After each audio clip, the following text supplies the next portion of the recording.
Are you struggling with getting a cohesive look for all your paintings?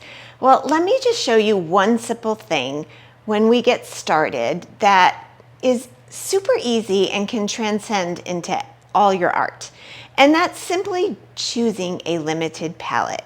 And we've talked about this before, but what I want you to think about is, okay, I'm going to stay in these colors for a while.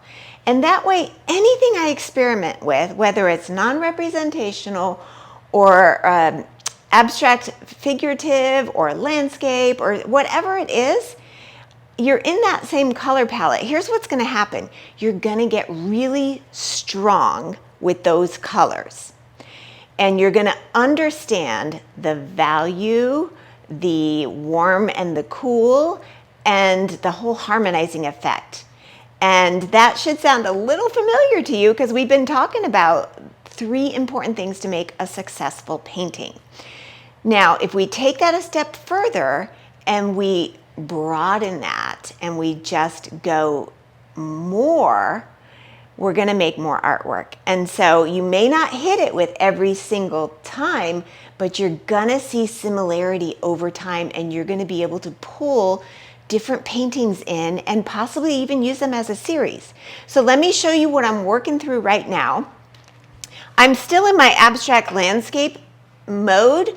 And you know, if you notice these colors, now they're all different slightly in style, but what they've got going for them is this certain color range that I'm working with.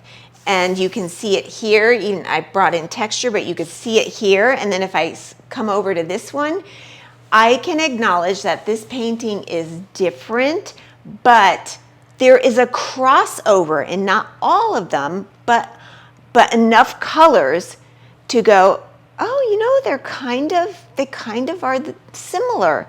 I can see them belonging together. And, you know, then it pushes me further, and I'm like, all right, well, I got all these little painting surfaces here. Let's play around with them. And so these are ones obviously I've created, but you know, you notice the similarity. It's the same color range, not exactly the same, but I've got my desert sand, my desert sand, my desert sand, and I'm using it in a new way. So it makes sense that I could tie these together.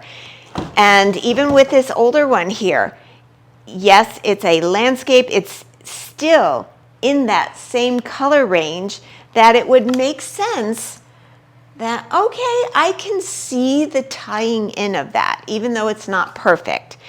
And even with this one now, which I feel is pushed a little further beyond a traditional abstract landscape, but it's not a stretch. And so this painting has even taught me that, oh wow, I could push even further. Let's see where this goes. And the colors are within that color range, you can tell. And I've got my desert sand. And with each painting, not only am I learning something new, but I hope you can see that because I've stayed in that color palette, look at all that I've been able to create. And it's not surprising that at some point, you're going to be able to take a portion of those paintings and say, you know what? I think this can make a series. And that's probably the easiest way to get to that point, is just stay there and keep pushing it and see how far you can go.